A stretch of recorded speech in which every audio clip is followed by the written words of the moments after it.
So I volunteer with the Samaritans, who are a listening service. And so I have had a lot of experience with having conversations with people who are having difficult thoughts. They can be signals from people, or you can perhaps like put different things together and start to think, actually this person just doesn't seem okay and doesn't seem well. It's language often around either giving up, had enough, done with this, which, you know, those things in and of themselves don't sound too extreme, but, you know, unless someone explicitly says, I've got suicidal thoughts, I'm thinking of doing this, then, you know, it's never going to be extreme. It's indications that something feels just too much for them. They need some kind of, or they're intending some kind of radical change. It can be hard to hear or hard to read.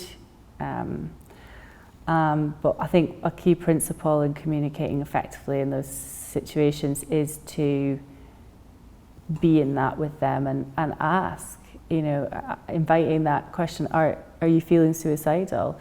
I think asking the question if someone feels suicidal isn't going to create a risk of that happening if they don't.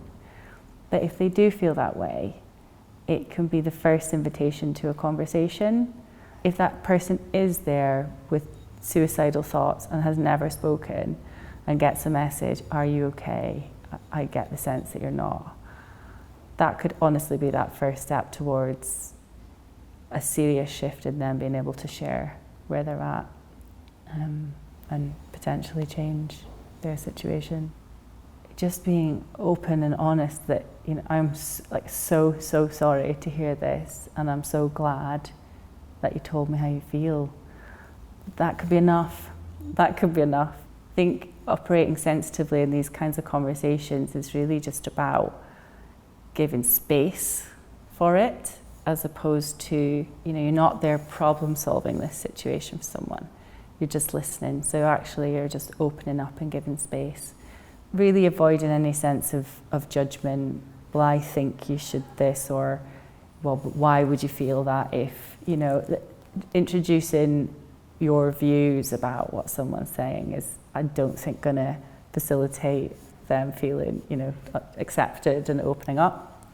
And if it's online, you've got the time to reflect on how you approach things with someone, to be sensitive to those conversations. I suppose that's the benefit, one of the benefits of doing it online. You have time to reflect on words you're choosing and what you're saying. So you are able to be more careful and more thoughtful. How would this impact somebody prior to, you know, sending a message, hitting send or responding? I find when you talk to people and signpost sort of services, it's very dependent on when someone's ready to engage. And actually, you know, if this is the first conversation that anyone's ever had about having suicidal thoughts, it's quite a quick leap to suddenly be talking to, you know, approaching people that you perhaps don't know, or health services or anyone else. I think sometimes just accepting and, you know, and hearing the words come out your mouth is a big first step.